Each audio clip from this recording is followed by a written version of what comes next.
BJP के नेताओं को नहीं लपेटने का सर कई कारण है। पहला कारण यह है कि मैं कानपुर का हूं। दूसरा कारण यह है कि मैं कार से चलता हूं। हमारे ताऊ जी के लड़के की कार जिस दिन पलटी थी भाजपा के राज में, तब से हमने कसम खा ली नेताओं को हम बिल्कुल नहीं लपेटेंगे। एक बार तालियां बजा सकते हैं, आदरणीय जिलाध्यक्ष जी बैठे हंस रहे हैं। नहीं सर, आप अपने कार्यकर्ताओं को समझाया करिए। मैं तो बहुत दुखी हूं, मैं बड़ा परेशान हूं।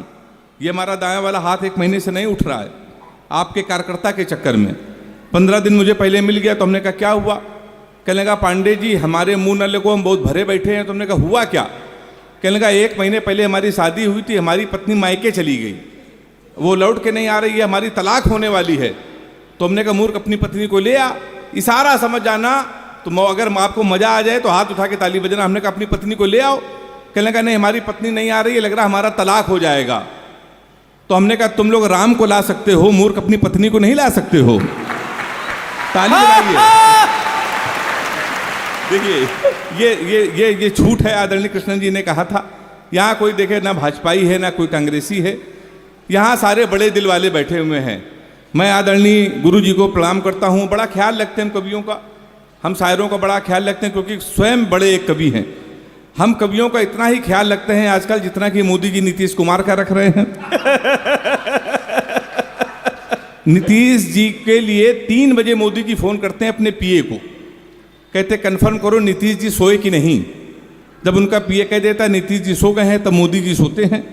मोदी जी को बता दिया है नीतीश जी को नींद में चलने की आदत है। अब उनको डर है नींद में चलते चलते अगर वो कांग्रेस की तरफ चल दिए।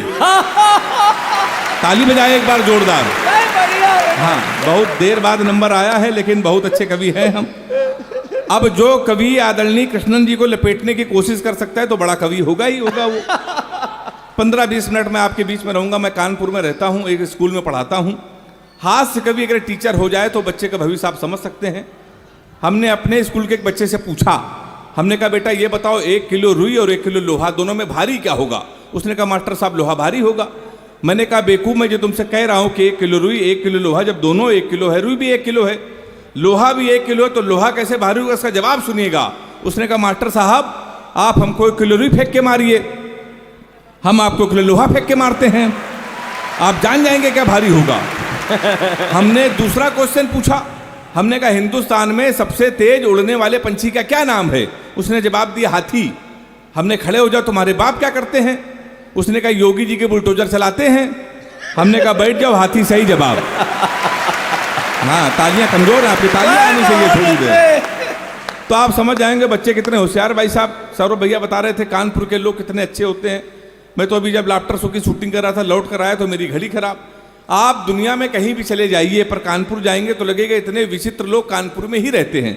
आप कभी बनारस जाइए, रेलवे स्टेशन पर उतरिए तो वहाँ लिखा रहता है बनारस का पान आपका स्वागत करता है, लिखा रहता है ना जिलाध्यक्ष जी।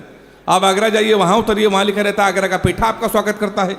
हमारे कानपुर आइए, रेलवे स्टेशन पर उतरिए, वहाँ लिखा रहता है रूपानी चप्पल आपका स्वागत करता है।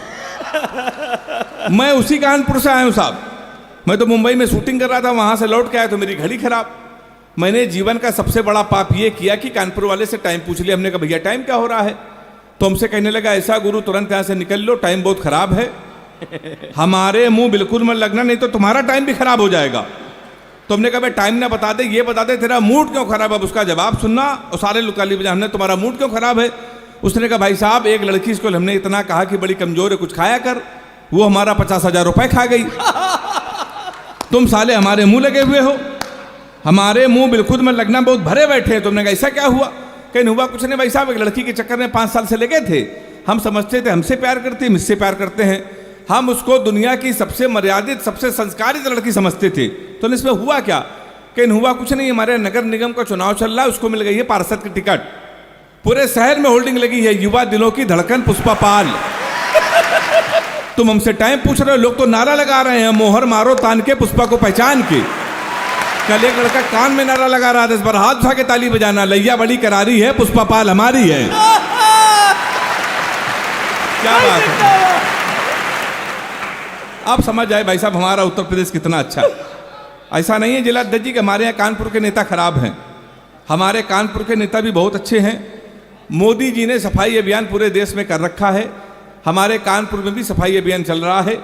अभी 1 महीने पहले हमारे कानपुर के एक विधायक ने एक वृक्ष लगाया पौधा, उसको आधे घंटे बाद बकरे ने खा लिया। शाम को विधायक जी ने उस बकरे को खा लिया। तो आप समझ आइए, मैं उसी कानपुर से आया हूँ। अद्भुत लोग हैं भाई साहब, मैं आपको बता सकता हूँ।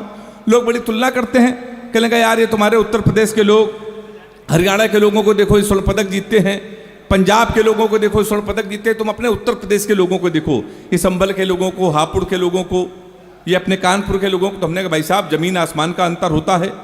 हरियाणा के बच्चों में और कानपुर उत्तर प्रदेश के बच्चों में बहुत अंतर होता है। हरियाणा का बच्चा सुबह 4 बजे जगता है, सबसे पहले जाता है जिम, 4-5 घंटे जिम करता है, मॉर्निंग वॉक करता है, हिंदुस्तान टाइम्स पढ़ता है, 5-6 किलो फल खाता है, वो सो जाता है। शाम को 5 बजे फिर वो सो के उठता है, फिर वो जिम जाता है, 2-4 घंटे टहलता है, वो सो जाता है। हमारे उत्तर प्रदेश के लड़के संभल, हापुड़ और कानपुर के 9:30 बजे सुबह सो के उठते हैं, वो भी तब जब उनका बाप उनको लतियाता है। सबसे पहले वो जाता है घर के नज़दीक पुलिस चौकी, दरोगा जी के साथ एक सेल्फी लेता है, फेसबुक पे पोस्ट करता है, नए चौकी इंचार्ज रामकिशोर कनौजिया भाई साहब का सानिध्य प्राप्त हुआ। होता है ना, ये होता है, ये हमारे उत्तर प्रदेश में होता है। शाम को बजे जब वो 6 बजे सो के उठता है, बियर की बोतल खोलता है, उसी दरोगा को प्रेशर में लेने के लिए स्पीकर खोल के फोन करता है, दरोगा जी पहचाना। अब दरोगा जी समझते गुरु समय तो इसके मुंह न लगो, इस समय तो उसके लगी हुई है। दरोगा उसका फोन काट देता। वही दरोगा 12 बजे मारते मारते उसको थाने लेके आता है, अब की सेल्फी डालता है वो दरोगा, गुड्डू भैया 100 ग्राम चरस का धरे गए। फिर गुड्डू भैया की होती रात भर कुटाई। 3 दिन बाद लोकल विधायक उसकी पैरवी करता है, वो छूट के आता है, शहर का सबसे बड़ा भंडारा करवाता है, भंडारे में गर्म पूड़ी ना मिली तो गोली चलवा देता है। फिर वो शहर का जिला अध्यक्ष बनता है, कवियों को सुनता है, ताली बजा सकते हैं।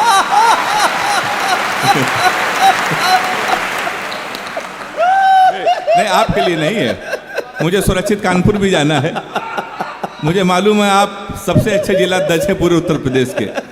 देखिए आदरणीय गुरु जी का आशीर्वाद मिल गया, तो अब मान लीजिए एक बार पूरा सदन जोरदार ताली बजा। तो अब आप समझ गए होंगे सर हमारा उत्तर प्रदेश कितना अद्भुत है। सही बता रहा हूँ मैं आपको।